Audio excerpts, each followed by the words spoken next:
horticultural therapist and landscape designer in this second iteration. And I finally gave myself permission to be happy after suffering along as a dentist in Manhattan for 35 years. I was a dentist there, and ultimately got sick and tired of being sick and tired.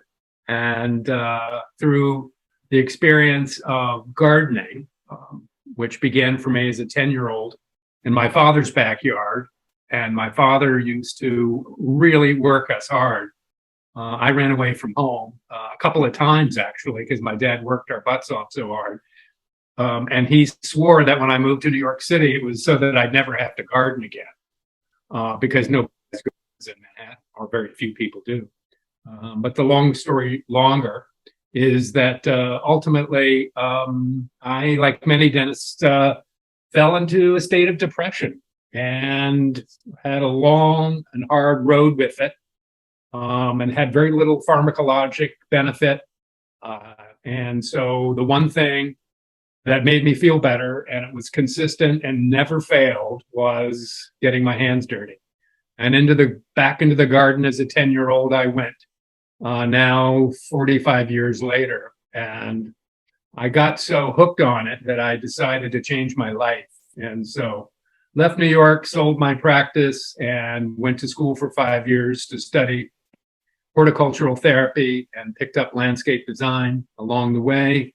And now I design gardens for institutions and businesses where they're suffering from or struggling with employee retention, and also residences, and connecting people or reconnecting people back to nature. We all learned, I think, in the pandemic, as we were forced to into lives of isolation, that being in the presence of nature brought us back to something maybe familiar, but had been sequestered by the busyness of our lives. And so it's just such a pleasure to be with you today, to share a little glimpse of how nature therapy for you could be an engagement that I think would serve you well.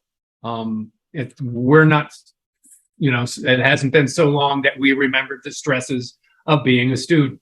And no matter how great your teachers are, and I think you've got some great ones from what I understand, it's stressful. And so you can always count on nature to be a great healer for you. And so we just hope to inspire and delight you in some particular way that will be unique for each of you, because kind of nature is that adaptive, and will meet you exactly where you are. A little bit of background about therapeutic horticulture, or horticultural therapy as it's known more in the United States. We are faculty on a program of therapeutic horticulture, which is kind of what the rest of the world calls it. And we call it therapeutic horticulture instead of horticultural therapy, because therapy has connotations, and some of those connotations are about who the practitioners are. And I'm a clinical psychologist by training, but most of the people who go into therapeutic horticulture have no clinical background, but use their life skills from every walk of life to connect people and plants, and to be the facilitator in creating a therapeutic bond between nature and people.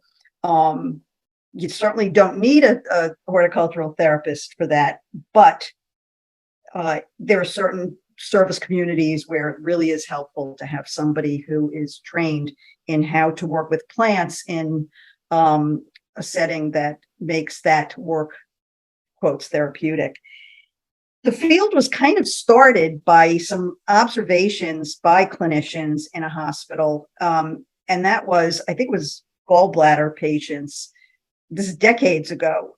Nursing staff and doctors noticed that gallbladder surgery patients, which back in the day were pretty gruesome. It wasn't laser and keyhole and all that stuff. It was a gut opening procedure. But that patients who had a window in their room, A, recovered more quickly, and more importantly, B, asked for less pain medication. So after observing that over time, a couple of people who happened to be a couple as well, they were married, did some research to see if they could put science to work on measuring why that would be, why being able to look out a window would hasten healing. And sure enough, using good scientific tools, they proved that, in fact, access to nature, even if it's just a window, does something for the human spirit. And because our bodies and our minds are not disconnected, they're intimately connected and cannot be separated. Descartes aside, who started that whole bad trend of "I think, therefore I am." But our bodies and our minds are not disconnected, and our body kind of feels first, and our brain predicts on past experience what's going to happen. We in the past were one with nature. You had to be, or you didn't survive. So again, in the past, people would be sent to sanitariums, to places out in the country, to farms when they had mental health problems, and that's where they would find healing. And we've replicated some of that in veterans programs, in community gardens, in therapeutic gardens, in hospital gardens, at this point all over the world. And it's interesting because, we're of another generation, but most of the students where we teach at New York Botanical Garden are your age. They're college age and graduate school age. And it's very exciting because these students are starting programs in places that never had even a hint of nature being brought in as therapy. So some of the big programs are in veterans hospitals, are in hospital gardens where people can come in, staff can come in when they're burned out and either partake in a planned activity or just be in nature, in a created piece of nature. So horticultural therapy is similar to other companion therapies that perhaps you or some of your colleagues have had experiences with, such as music therapy and art therapy and drama therapy. And in horticultural therapy, what we're really doing is capitalizing on, how we're made. And so Edmund O. Wilson, the famous Harvard anthropologist, called this the biophilic response. Bio, life, philic meaning love. So why is it that for all of us, when we're at a sunset, when we're at the beach, when we're at a lake, we're at in a meadow, there's a place in our lives where we go to that when we connect and we're sitting there, something happens. We might not know that our heart rate is decreasing. We might not know that if the cortisol levels are changing. We might not know that our blood pressure is decreasing. But all of this happens because, as Lady Gaga said, you were born this way.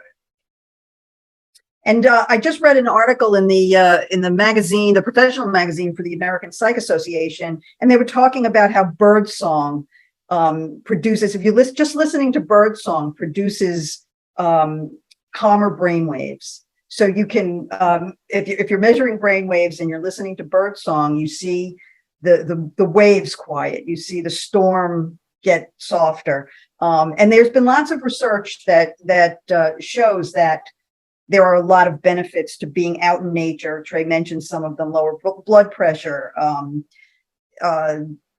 You can actually alter the patterns in your brain with nature therapy. It's a really good taste of what forest therapy would look like.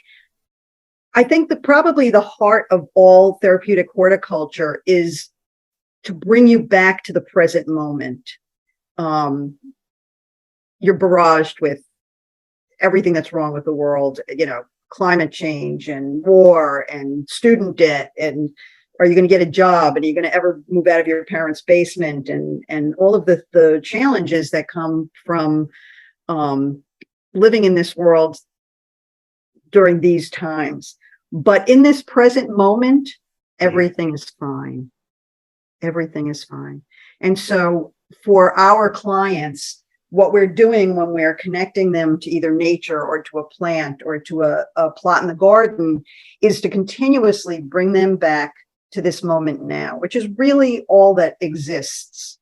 The past is gone. The future hasn't happened yet. So this very moment is really the only thing that's real. And especially out in nature, it's very easy in the now, in the present moment, in the everlasting now, to deeply feel how okay everything is. So that's why therapeutic horticulture is so effective with anxiety. I worked with a group of veterans in a pilot program on a farm, and they were just broken. They had come through a program after being homeless. They had all been in jail for homicides, for murders, and they all had substance abuse issues. They were clean at that moment, more or less, but they all struggled with addictions. And we would be out in the field, and I would see, you could see in their body, we would be harvesting, or mostly harvesting at that point because it was the fall, or separating seeds from pea pods and bean pods. And I would observe and watch as some of them would get dysregulated.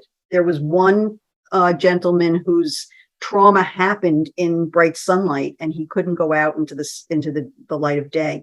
So we would be in our meeting room. We'd have our coffee. We would talk about what we were going to do that day, and I would watch his body start to tense as it was getting time to go outside.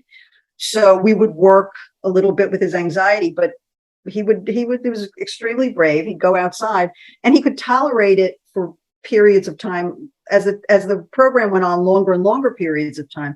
But every once in a while, I would watch him tense up. I would listen to the conversation between the men and realize that they were starting to, trade stories, trade horrors.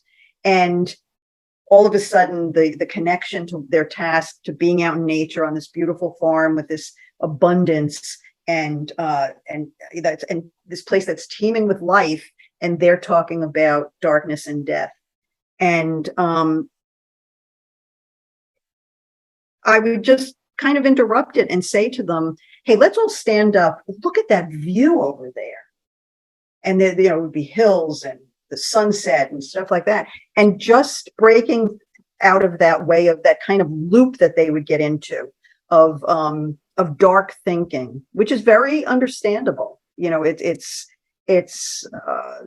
what their story is. But interrupting that to connect with the now, and the now in nature again is filled with opportunities for awe and gratitude, and it would just snap them right out of it. And I would see their bodies relax again. I would see them go back to task, and they would be laughing and loose. And we'd have to do it lots. We'd have to do it, a whole bunch of times. But what was getting kind of entrained in them was the pattern, the automatic brain loop of bright sunshine, or whatever it was that triggered the beginning of the dark thought. Somebody doing something across the row, the crop row, that annoyed them, so they had a flash of irritation, and then the whole Pandora's box open and the demons start flying out. So just cutting into that brings them back, and it starts to change the brain. And so those clients become more and more capable of doing that for themselves over time. So, so at a point I could say to them, you know what to do. I wouldn't even have to say you're dysregulated, whatever. I would just say, yeah, you know what to do right now. And they would stop and breathe and stand and look. And it didn't even take the intervention of that. And then they would go back to the plants and partake in life. And then we would go and cook some wonderful meal with the stuff that we just harvested. And they would learn how to cook for themselves, and they would learn how to nourish themselves. And the message was that they were worth it, that they were worth this beautiful food, this abundance, and that the world was in fact filled with abundance. And it was for them as well, even though they were, not exactly the least vilified humans on the planet. And it changed them. it changed them. And that's the power of this kind of work. It's not it's not the kind of therapy I used to do as a clinical psychologist, where somebody comes, you have a contract with somebody who's coming to talk about problems and, we're going to work on this together. These guys just wanted to, it was a job for them. They didn't sign on for therapy. They signed on as a vocational project on a farm. And it became therapeutic for them. So it doesn't need to be administered by a therapist, just somebody who knows that the immediacy and power of nature is healing. Specific about horticultural therapy is that we work with doctor nursing teams that include occupational therapists, physical therapists, nutritionists, and depending on that patient population, we're challenged with using activities that achieve very, very specific measurable goals. So it's highly curated and choreographed, and no matter what the population. I've done programs with persons who are blind. I've done programs with young persons on the spectrum, Alzheimer's patients with Alzheimer's. So no matter what the health and wellness challenge is, that horticultural therapy, in her generosity and in her adaptability, has the ability to meet people where they are. And in the same way that I use the phrase, the forest is the therapist, I just open the doors. It's the same thing with the therapy, with working with these populations. So, but when you're in the presence of watching this transformation happen, it's really, really powerful. And so thank you for sharing that story, Joan. And we would just encourage you to get out and, you get to get outside. When you're anxious, get outside and just look around, just breathe and look around and connect to the larger picture, to the world that's around you that you are a part of. There's a saying that we don't come into the world, we grow out of the world. And Trey and I were looking at redbud trees, which are one of the natives on the East Coast north here. And Trey was talking about how the flowers come right out of the trunk of the tree, the branches of the tree, and they're quite spectacular. And it's this flash of color after a dark winter. And they come back every year. It doesn't matter. It doesn't matter what's happened. They will find a way to come back every year. So again, there are lots of metaphors in nature for our own resilience, for our own bravery and strength to come back from whatever happens. And that's true of all of us now. We used to work with specific populations and service groups, senior citizens, dementia patients, hospitalized patients, people with chronic illness, veterans, PTSD, I specialize in trauma work, but we've all been traumatized. We've all gone through lockdown. We've all been through 3 years of COVID, and you folks at a very specific and tender time in your lives to have that kind of experience happen, to you. So again, one way to mitigate it is to go play with plants. go. And if you're not interested in gardening, get out into the whatever the equivalent does of nature, whatever the Louisiana version of forest bathing would be. And how our brain is kind of channeled when we're in the presence of nature for just 20 minutes. And so without making this a neuroscience discussion, I'll just say that for me, the coolest part of the brain is the limbic system part of our brain. And Joan mentioned the word awe, A-W-E. And that's where we experience that kind of emotion. The study showed that the more active our limbic systems are, the more altruistic we become. And so when we're in a world where generosity is a little rarer, where people are a little bit more self-protecting through the politics and economics of social injustice and polarization, And maybe, it's just it's the exception to the rule to find good and well-meaning people. That altruism, I think, is not overrated. And being in nature will actually increase your capacity for altruism, believing, that all is well and all will be well. Another for me, animal therapy is another very powerful therapy, whether it's being in the lambing barn during lambing season, which was like my favorite thing. Sheep, you have to love them. The chickens are very interesting. The chicken, being standing among the chickens, and then they, when they get to know you, they'll stand all over you because you're just their post.